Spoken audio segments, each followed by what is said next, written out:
Ma sœur adoptive, Océane, adore faire des blagues aux autres, mais je suis la seule qui en fait les frais.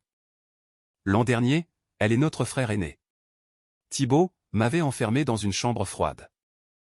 À cause de cela, je souffre d'un asthme sévère. Thibaut s'est excusé, promettant de m'emmener faire de la plongée sous-marine pour se faire pardonner. Océane s'est imposée pour le voyage. Il me lance des regards malveillants de temps en temps. Mal à l'aise, je me précipite dans l'eau pour échapper à Océane. Mais à 20 mètres de profondeur, je sens une vague d'asphyxie m'envahir. Soudain, il apparaît qu'Océane a secrètement coupé l'arrivée d'oxygène. Je n'entends pas le rire narquois d'Océane résonner dans le communicateur sous-marin. Regarde. Thibaut, je t'avais dit que Nat tomberait encore dans le panneau. La voix de Thibaut est empreinte d'affection. Il n'y a que toi pour être assez intelligente afin d'imaginer une telle farce à ta sœur, ma petite chipie. Mon visage est devenu bleu à cause du manque d'air. Je me débats de toutes mes forces pour essayer d'ouvrir la bouteille de secours, mais je sens mes mains être repoussées. Grâce à Océane, qui a nagé jusqu'à moi, elle ricane dans le communicateur, regarde comme Nat fait sa dramatique. Thibaut, elle ne supporte pas du tout l'asphyxie. Bien que cela ne fasse que quelques secondes. J'entends la voix glaciale et distante de Thibaut résonner dans mon oreillette. Tiens encore un peu. Regarde comme tu es fragile. Ça ne fait pas si longtemps. Et tu ne le supportes déjà pas. Quelle humiliation. Tu n'es même pas de la même trempe que Marie. Cette fois, je ne peux que regarder Thibaut avec désespoir. Tandis que mon teint vire au violet, a-t-il oublié ce qui m'est arrivé? Grâce à leur farce, mes poumons ont déjà subi des dommages irréversibles. Il m'est de plus en plus difficile de respirer. Finalement, ma vision s'obscurcit et je m'effondre au fond des abysses. Cette blague n'est pas drôle du tout, Thibaut. Cette fois, je vais vraiment mourir. L'eau de l'océan était glacée. Cette morsure de froid qui s'infiltrait à travers la peau jusque dans mes os. C'était encore plus douloureux que lorsque j'étais enfermé dans le congélateur. L'an dernier, mon esprit flottait dans les airs, observant mon corps bleu gisant mollement sur le sable au fond de la grotte. Océane, ma sœur adoptive, a nagé jusqu'à moi. Sa palme a soulevé un nuage de limon qui a recouvert mon visage. Allongeant la jambe, elle a donné un coup violent dans mon corps. Regarde. Thibaut, Nat fait vraiment tout son possible pour son numéro cette fois. Elle ne bouge même pas. Ses ricanements ravis ont retenti dans le communicateur, rempli d'un triomphe malveillant. La voix de Thibaut, mon frère par le sang, a rapidement suivi, froidement indifférente, arrête ça, Nathalie. Ça suffit de faire ce cinéma. Inutile de continuer à faire semblant. Dépêche-toi de te lever. Arrête de nous faire perdre notre temps. Je fixai Thibaut alors qu'il serrait la main d'Océane, craignant visiblement qu'elle ne soit emportée par le courant. Il n'a même pas pris la peine de me regarder en parlant, supposant que je faisais encore un caprice parce qu'on avait coupé mon oxygène. À ce moment-là, notre moniteur de plongée, Jackson, est arrivé avec sa lampe puissante. Il l'a braqué droit dans mes yeux. Mademoiselle Nathalie, arrêtez de faire semblant. Votre moniteur de fréquence cardiaque s'est arrêté plus tôt. Vous avez enlevé le capteur vous-même? Avec un tel talent d'actrice, pourquoi ne pas tenter de gagner un prix? Le sourire d'Océane s'est élargi. Elle essaie juste de faire en sorte que Thibaut ait pitié d'elle. Après tout, elle n'est pas aussi charmante que moi. De là où je flottais au-dessus d'eux, je voulais désespérément leur crier que je ne jouais pas la comédie. J'étais vraiment morte. Mes poumons étaient déjà blessés depuis qu'Océane m'avait enfermé dans le congélateur l'an dernier, le jour du poisson d'avril. Elle prétendait que c'était une blague. À l'époque, Thibaut se tenait à côté d'elle. regardant sa montre en disant « Nat, si tu tiens 10 minutes, je t'offre ce collier dont tu as tant envie. » J'avais crié à l'aide en frappant désespérément sur la porte. Et quand mon asthme s'est déclenché, c'était comme si des couteaux lacéraient mes poumons. Au final, ils n'ont ouvert la porte qu'après que je me sois effondré sur le sol glacial. Après cet incident, le médecin a déclaré que mon système respiratoire avait subi des dommages irréversibles. Thibaut s'était alors excusé en me disant qu'il savait qu'il avait eu tort. Il avait promis de m'emmener plonger dans cette grotte sous-marine cette année, disant que ce serait une sorte d'entraînement de rééducation et aussi une compensation. Je l'ai cru, enfilant joyeusement ma combinaison, pour affronter la mort à 20 mètres sous la surface. Nathalie, je ne le dirai qu'une seule fois de plus. Bouge-toi de là. Devant mon absence de réaction, Thibaut s'est réellement mis en colère. Lâchant Océane, il a nagé vers moi en un éclair et a saisi mon tuyau d'air. Puis, avec ses mains qui auraient dû me protéger, il m'a asséné une gifle sur la joue. Avec le masque de plongée et l'eau de mer, le coup a résonné sourdement. Ma tête a basculé sur le côté sous la force. Mon masque s'est décalé, l'eau salée s'est engouffrée dans ma bouche et mon nez. Pourtant, je ne pouvais plus ressentir l'agonie de l'étouffement, comme un ballon dégonflé. Mon corps a oscillé sous l'impact avant de dériver lentement vers le fond. Thibaut, on dirait que Nat est vraiment en colère cette fois. Océane s'est approchée de lui attrapant le bras avec un air de fausse inquiétude. Peut-être devrions-nous y aller. Laissons-la seule pour qu'elle se calme. Elle utilise sûrement cette méthode pour te forcer à lui acheter ce sac à main de luxe en édition limitée. Thibaut a reniflé, ses yeux brillants de mépris. C'est incroyable qu'elle ne se soit pas encore lassée de jouer la victime, parce que moi, j'en ai assez. Depuis qu'on est jeune, elle prétend toujours être malade ou mourante quand je ne réalise pas ses souhaits. En contraste total. Il a ajouté, tu es si gentille et obéissante, Océane. Même maintenant, tu prends sa défense. Il a caressé la tête d'Océane avec une douceur qui débordait de ses yeux. C'était cette chaleur qu'il ne m'avait jamais accordée. Par la suite, il a sorti un couteau bien aiguisé de sa ceinture. Même si mon cœur ne battait plus, il a tremblé légèrement en voyant la lame. Que comptait-il faire? Je n'ai pas eu à me poser la question longtemps, l'instant d'après, il a tranché la ligne de sécurité qui me reliait au reste du groupe. Le bruit de la corde en nylon qui craque était particulièrement strident dans la grotte sombre. Puisque tu veux tant rester ici, je t'en prie. Remonte toute seule quand tu auras enfin retrouvé tes esprits. Sur ce, il a utilisé le communicateur pour annoncer au groupe, Nathalie a quitté notre groupe pour réfléchir à ses actes. Suivez-moi, nous allons plus profondément dans la faille. Après cela, il a repris la main d'Océane et a continué à nager, sans même jeter un regard en arrière. Je contemplais mon cadavre. Sans la ligne de vie, j'étais devenu un simple sacrifice, abandonné dans cette grotte obscure. Peu après, un fort courant m'a emporté. Sans rien pour me retenir, mon corps a dérivé lentement à travers le sol de la grotte. Océane a jeté un coup d'œil en arrière et, réalisant que je me dirigeais vers un gouffre sans fond, elle a non seulement gardé le silence, mais elle a accéléré ses mouvements, créant un courant qui a propulsé mon corps vers l'abîme. Thibaut ne s'est même pas retourné, disant simplement dans le communicateur, Nathalie, ne cherche pas à nous manipuler. Personne ne viendra te sauver. Ces paroles froides ont percuté mon esprit. Comme une force physique. Mais il n'en avait pas fini. Si on ne te donne pas une leçon, tu n'apprendras jamais à être plus compréhensive. Il est parti avec les autres, me laissant loin derrière. Leurs lampes ont fini par disparaître au détour d'une falaise. Quant à mon corps, il a basculé au-dessus du précipice, tombant dans la faille tapissée de roches acérées.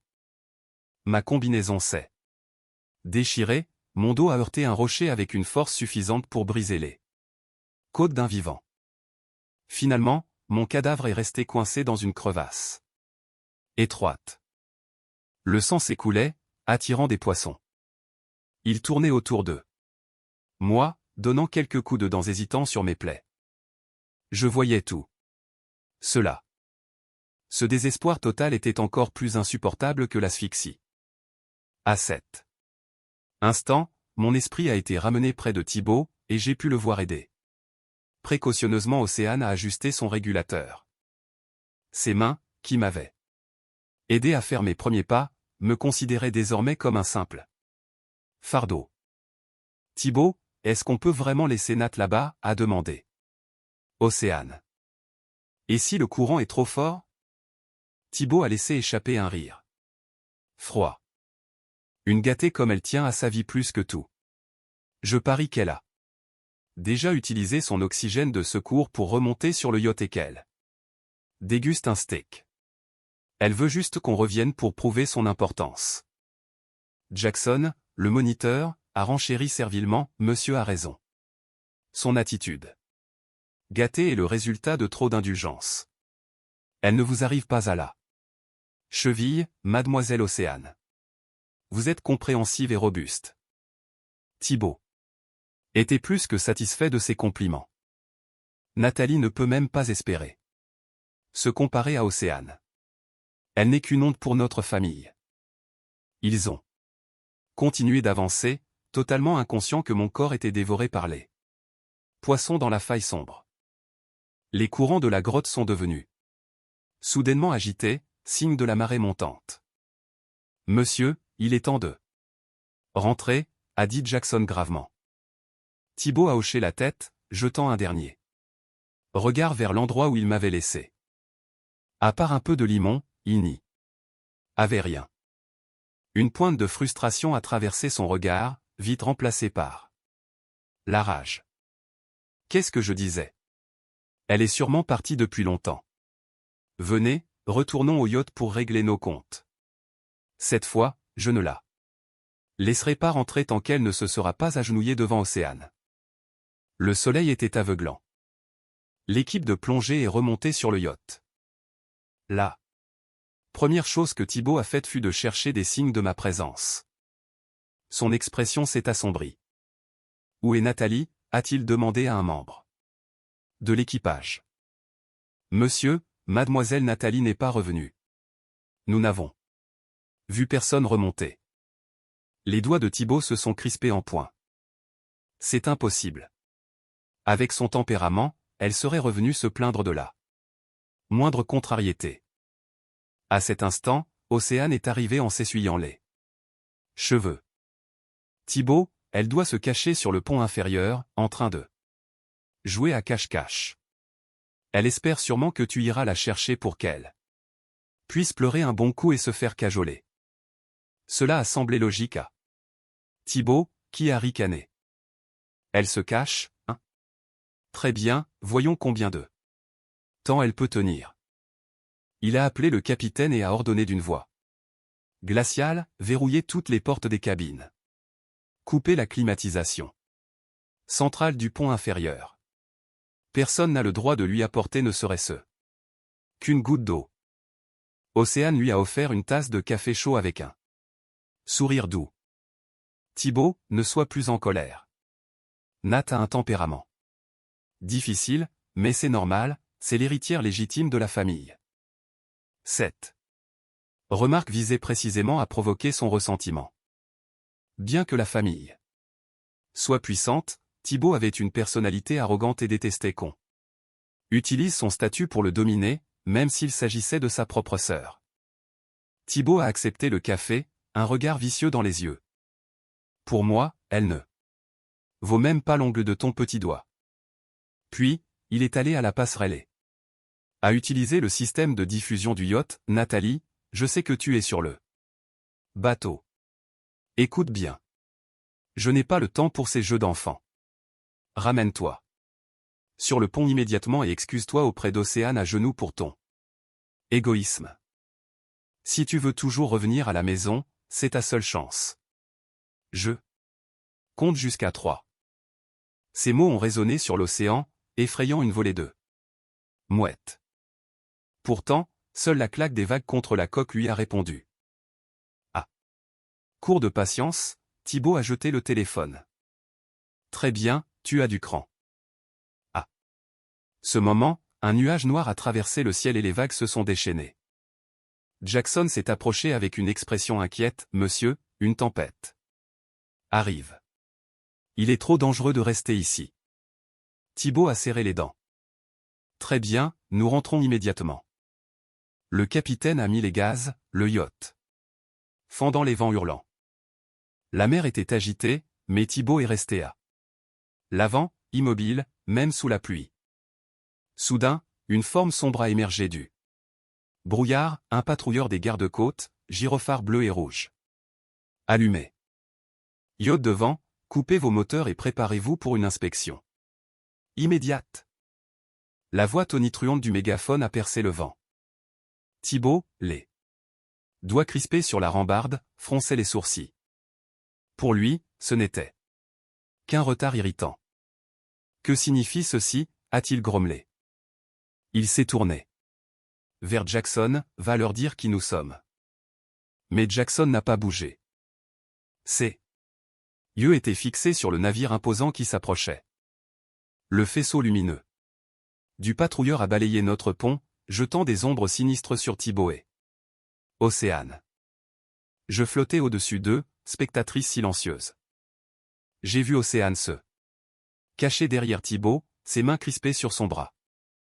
Malgré sa méchanceté calculée, elle restait une lâche face à l'autorité. Ici le navire des garde-côtes Sentinelle, a tonné le mégaphone. Nous montons à bord. 2 officiers en tenue tactique ont sauté sur notre pont. L'officier en chef, un homme au visage marqué par le travail, nommé Vance, s'est avancé. Ses yeux ont parcouru le pont, s'attardant sur le matériel de plongée mouillé. Lequel d'entre vous est Thibaut? Thibaut s'est avancé, le menton levé, son air de supériorité en place. C'est moi. Quelle est l'urgence? L'officier Vance n'a pas semblé impressionné. Son expression s'est durcie. À 14h42, le réseau de sécurité maritime a reçu un signal de détresse automatique provenant d'un équipement de télémétrie de plongée enregistré sur ce navire. L'enregistrement appartient à Nathalie. Ses capteurs biométriques ont signalé un arrêt soudain des signes vitaux à 20 mètres de profondeur, suivi d'une descente incontrôlée. Où est-elle? Le silence qui a suivi était lourd. Thibaut a cligné des yeux, une incrédulité totale traversant son visage avant de se dissoudre en un rictus condescendant. C'est tout? Un bug dans un gadget hors de prix? Je vous assure, officier, ma sœur va parfaitement bien. Elle est en bas, en train de faire un caprice parce qu'elle n'a pas eu ce qu'elle voulait. Elle est sûre. Le bateau, a demandé Vance. Évidemment, a ajouté Océane, sa voix aiguë. Bien que ses doigts tremblent légèrement. Nathalie a une personnalité très dramatique. Elle adore jouer à ce genre de jeu pour attirer l'attention. Elle a probablement éteint le capteur elle-même pour nous faire peur. Elle doit rire de nous depuis sa cabine. Nous allons devoir vérifier cela, a dit Vance. Froidement. Montrez-nous le chemin. Thibaut a ricané en tournant les talons. Très bien. Suivez-moi. Mais quand vous la verrez en train de boire son thé et de faire sa victime, j'attends des excuses formelles pour ce harcèlement.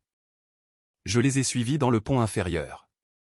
L'air était étouffant, chaud, épais. À cause de Thibaut, les cabines ressemblaient à un four. Thibaut a marché jusqu'à la cabine VIP, verrouillée de l'extérieur. Il a ouvert la porte à la volée. Nathalie, a-t-il aboyé. Le jeu est terminé. Ramène-toi tous deux. Suite. Tu as réussi à appeler les gardes-côtes avec tes pitreries. Sa voix est morte dans sa gorge. La cabine était vide. Les draps étaient parfaitement lisses. Il n'y avait personne. Thibaut a froncé les sourcils. Où? Il a fouillé la salle de bain, puis les autres pièces. Ils ont vérifié chaque recoin. Du yacht de luxe. Rien. L'absence physique de mon corps commençait à peser. Lourdement. J'observais le visage de Thibaut. L'arrogance s'effritait. Lentement, laissant place à une réalisation glaciale. Jackson a dit. Thibaut d'une voix basse, l'as-tu vu remonter sur le yacht? Je pensais qu'elle l'avait fait, monsieur, a bégayé Jackson. Vous aviez dit qu'elle avait son oxygène de secours et qu'elle était remontée en douce. Je ne l'ai pas vu remonter, mais vous êtes l'instructeur breveté, a interrompu Vance, sa voix claquant comme un fouet. Votre responsabilité première est là. Liste de présence des plongeurs. Vous ne quittez jamais un site tant que chaque âme n'est pas présente physiquement sur le pont. Jackson a pâli. Monsieur est le propriétaire du yacht, a-t-il insisté. Je me fiche de qui possède le yacht, a dit Vance en sortant sa radio. Ici Vance. Le navire est vide. La sujet Nathalie n'est pas à bord. Répète, elle n'est pas à bord. Lancez-les. Protocole de recherche et sauvetage aux coordonnées primaires immédiatement. Recherche et sauvetage, ai-je pensé avec un rire fantomatique. Il n'y avait personne à sauver. Juste une enveloppe froide et brisée d'une fille piégée dans les abysses. C'est ridicule, a hurlé Thibaut, bien que sa voix tremble. C'est une nageuse accomplie. Même si elle n'est pas remontée, elle a dû nager jusqu'au rivage. Elle essaie de me piéger. Monsieur, a dit Vance d'un ton terrifiant de calme, le rivage est à 5 kilomètres. La température de l'eau est de 11 degrés et une tempête éclate. Personne ne nage cette distance sans équipement thermique, qui est toujours sur votre pont. De plus, nous avons les données de télémétrie de son ordinateur de plongée. Vance a montré une tablette. Une carte du système de grotte apparaissait, avec un point rouge clignotant au fond d'une faille abrupte. Son ordinateur est équipé d'un modem acoustique. Le signal s'est arrêté à 14h15. À 14h22, la lecture de profondeur est passée de 20 à 55 mètres. Elle n'a pas bougé depuis. Si elle était à la surface, le GPS se serait mis à jour. Elle est au fond de la faille. Thibaut fixait le point rouge. Pour la première fois, une ombre de peur sincère a passé sur ses traits. Non. C'est impossible.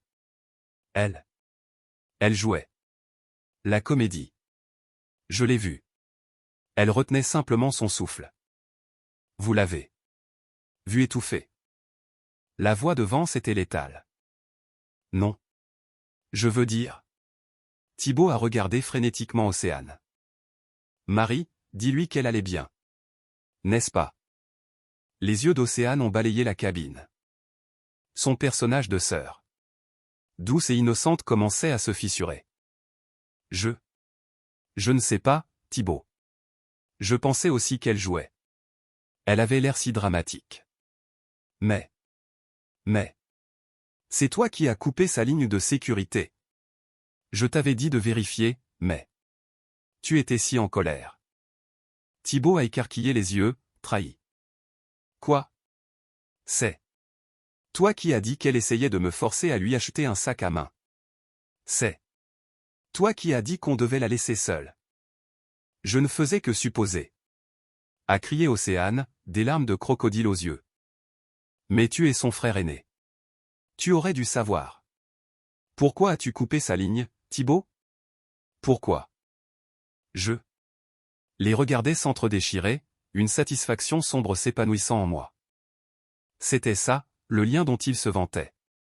C'était ça, l'amour fraternel parfait. Que Thibaut avait préféré à sa propre chair et son sang. Au premier signe de danger, Océane le livrait au loup pour se sauver. Assez, a tonné l'officier Vance. Vous êtes tous deux en état d'arrestation. Se yotait. Désormais une scène de crime. Le voyage de retour fut un cauchemar de vagues. Déchaîné. Thibaut était assis dans la cabine principale, fixant ses mains. Ces mains qui m'avaient porté quand j'étais enfant. Ces mains qui m'avaient giflé sous l'eau, délogeant mon masque et envoyant l'eau salée dans mes poumons. Mourant. Océane, à côté, pleurait silencieusement dans une serviette, refusant de le regarder. En 1 heure, le navire de sauvetage des gardes-côtes est arrivé. Aux coordonnées. À cause du mauvais temps, ils ne pouvaient pas envoyer de plongeurs humains dans la faille étroite. Ils ont déployé un drone sous-marin. ROV, équipé de caméras haute définition et de bras robotiques. L'image du ROV était retransmise directement sur le moniteur du yacht. L'officier Vance a forcé Thibaut, Océane et Jackson à regarder. Je flottais juste à côté de Thibaut. Les puissantes LED du ROV ont percé le noir total de la faille. La caméra est descendue lentement le long des parois rocheuses où ma combinaison s'était accrochée. À 45 mètres de profondeur, la voix de l'opérateur a crépité, la visibilité est faible. Beaucoup de courant. Attendez. J'ai un visuel sur quelque chose. La caméra s'est inclinée. Les lumières ont illuminé un éclat de bleu et jaune vif, les couleurs de ma combinaison. Thibaut a laissé échapper un hoquet étouffé. Il s'est penché en avant, serrant le bord de la table si fort que ses jointures sont devenues blanches. Non. Non, ce n'est pas elle. C'est juste de l'équipement jeté. Elle a dû en sortir. Monsieur. Taisez-vous, a ordonné Vance. Le bras mécanique du drone s'est avancé pour écarter un amas d'algues. Et j'y étais. Mon corps était coincé dans une crevasse étroite entre 2 rochers acérés. Ma tête était rejetée en arrière, mes longs cheveux flottant autour de mon visage comme une auréole sombre. Ma peau était d'une teinte bleu-violet horrifiante. Mes yeux, à demi ouverts, fixaient l'objectif de la caméra, vide de la vie qui les habitait quelques heures plus tôt. Des petits poissons des abysses s'éloignaient de mon visage à l'approche du drone, dérangé par la lumière. La réalité absolue de ma mort remplissait la cabine comme un gaz étouffant. Le visage de Thibaut s'est vidé de toute couleur. Il s'est effondré dans sa chaise, sa bouche ouverte sur un cri silencieux. Nathalie, a-t-il chuchoté, sa voix tremblant si violemment qu'il pouvait à peine prononcer mon nom. Non. S'il te plaît, non. Oh mon Dieu. Jackson a hurlé en se prenant le visage dans les mains. Elle est morte. Elle est vraiment morte. Je vais aller en prison. Océane fixait l'écran, les yeux écarquillés par un mélange d'horreur et de calcul froid. Elle ne pleurait pas pour moi. Elle regardait mon corps, cherchant quelque chose. Elle regardait ma bouteille d'oxygène. L'opérateur a manœuvré la caméra pour obtenir une vue claire de mon équipement. Sujet sécurisé, récupération en cours. Dommage significatif sur la combinaison. Aussi, le tuyau du régulateur semble avoir été physiquement déconnecté ou endommagé, et... Attendez. La valve de la bouteille principale est fermée. Elle est complètement fermée. L'officier Vance a tourné son regard lentement vers Océane, puis vers Thibaut. Une valve fermée à 20 mètres de profondeur dans une grotte. Ce n'est pas un accident. C'est un meurtre. Je ne l'ai pas fait, a hurlé Océane, sa voix craquant. Je jure que je ne l'ai pas fait. Nathalie a dû se suicider. Elle voulait nous piéger. Elle a toujours été jalouse de moi, elle voulait ruiner ma vie. Tais-toi, Océane, a rugi Thibaut, sa voix déchirée par un mélange de chagrin, de rage et d'horreur naissante. Il s'est retourné vers elle, les yeux fous. Tu m'as dit qu'elle jouait. Tu as nagé vers elle. Tu étais juste à côté quand elle se débattait. Est-ce que tu as fermé sa valve? Est-ce que tu l'as fait? Non, Thibaut. Comment peux-tu dire ça, ah? Sanglotait Océane en se prenant la tête. J'aime Nathalie. Je ne lui ferai jamais de mal. C'est toi qui as coupé sa ligne de sécurité. C'est toi qui l'as laissé mourir. À cause de tes mensonges, a hurlé Thibaut en se jetant sur elle à travers la table. Il l'a attrapée par sa veste, la secouant violemment. Tu m'as dit qu'elle faisait semblant. Tu m'as menti toute notre vie. Le congélateur l'an dernier. Tu m'as dit qu'elle simulait sa crise d'asthme. Tu m'as fait l'enfermer là-dedans. Lâchez-la. L'officier Vance et un autre garde ont immédiatement jeté Thibaut au sol, lui passant les menottes au poignet. Lâchez-moi. Thibaut s'est débattu, son visage pressé contre le sol en teck, des larmes coulant enfin sur ses joues. Elle a tué ma sœur. Océane l'a tuée. Nathalie, je suis désolé. Je suis tellement désolé. S'il te plaît. J'ai baissé les yeux vers lui.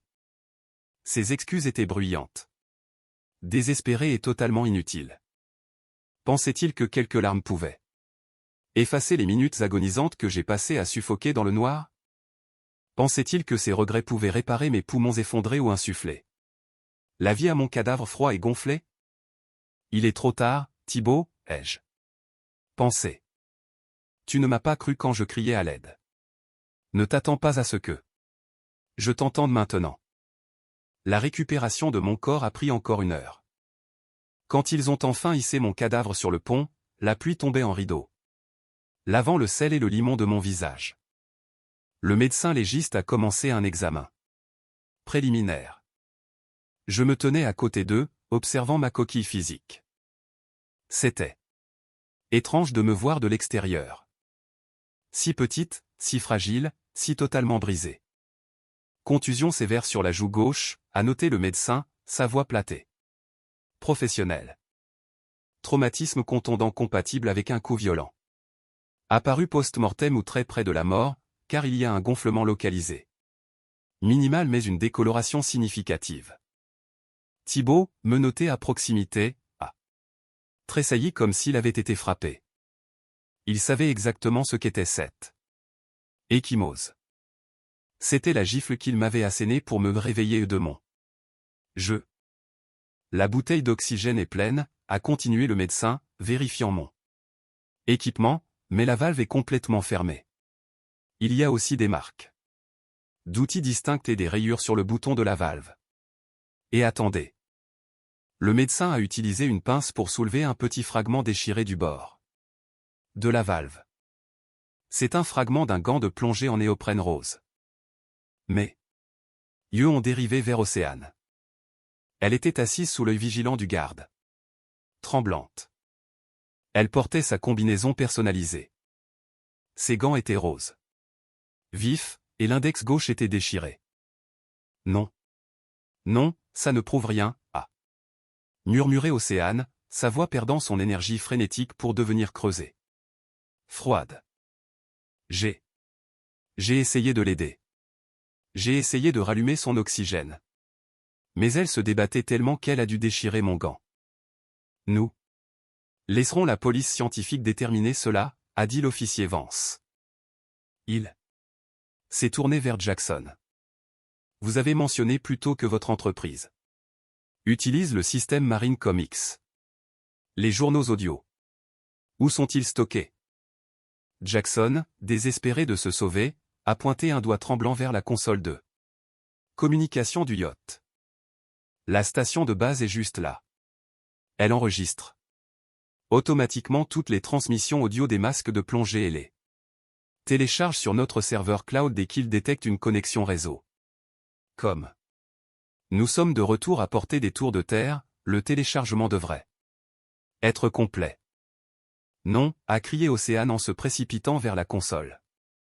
Mais le garde l'a facilement rattrapé, immobilisant ses bras. Vous ne pouvez pas jouer ça. C'est privé. C'est illégal.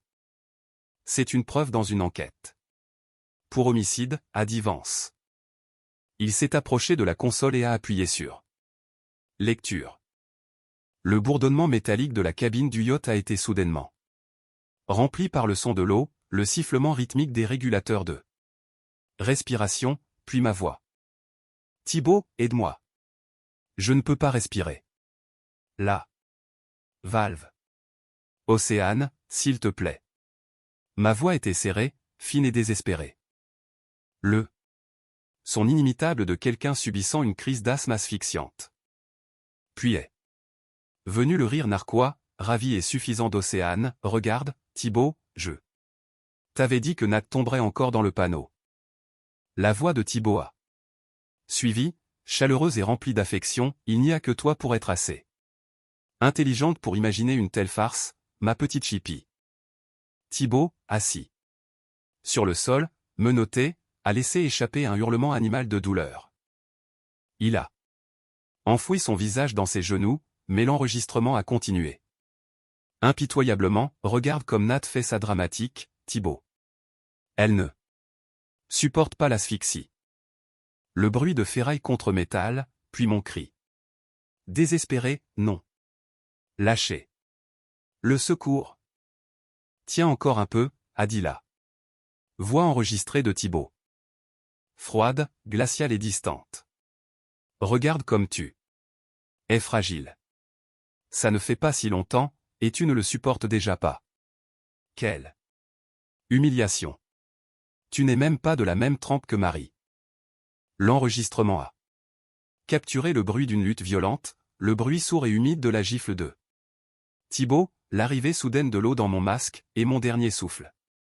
Avant que l'audio ne se dissolve dans le son rythmique des courants océaniques. Puis, le craquement sec de la corde en nylon coupé, puisque tu veux tant rester ici, je t'en prie. Remonte toute seule quand tu auras enfin retrouvé tes esprits. L'audio est devenu silencieux. La cabine était morte, à l'exception des sanglots déchirés de Thibaut.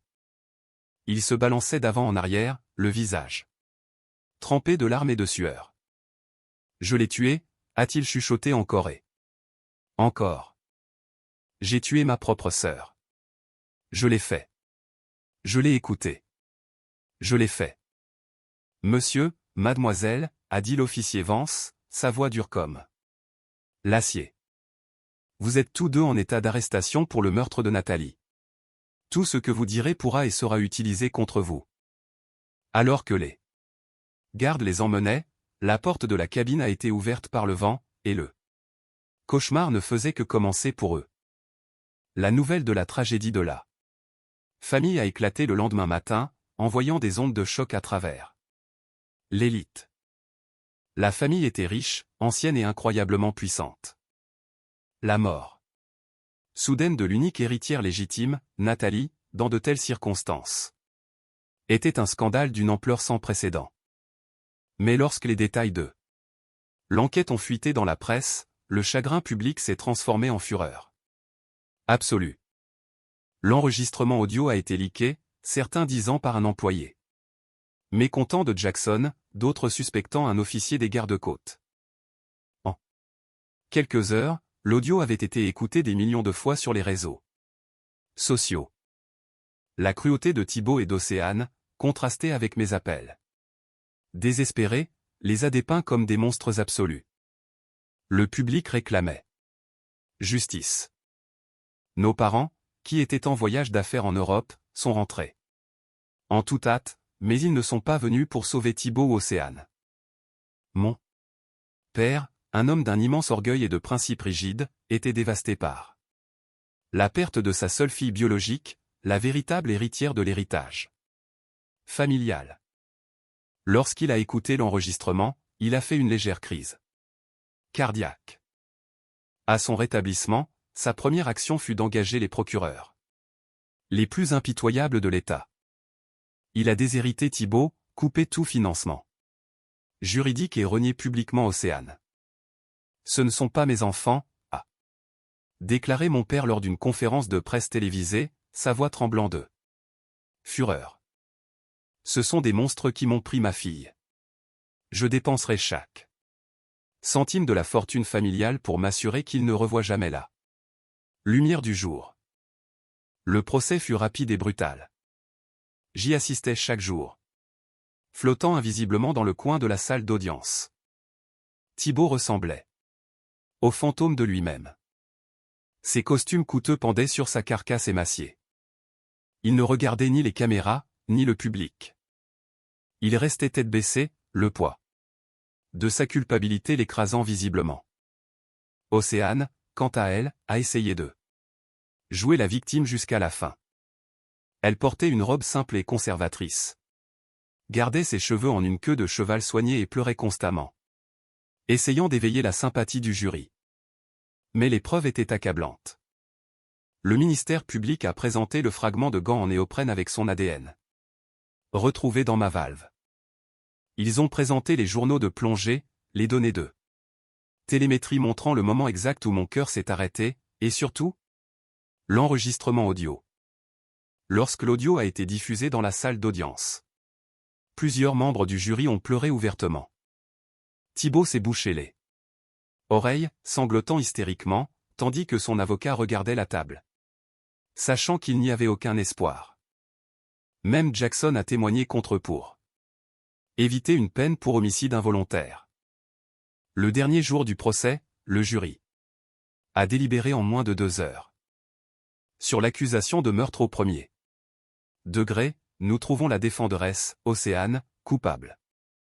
Océane a poussé un cri aigu et perçant, s'effondrant sur le sol. Non. Non, c'était une blague. C'était juste une farce. Thibaut, sauve-moi. Dis-leur que c'était une blague. Mais Thibaut ne l'a même pas regardé. Il restait parfaitement immobile, fixant ses mains sur l'accusation de meurtre au second degré et conspiration.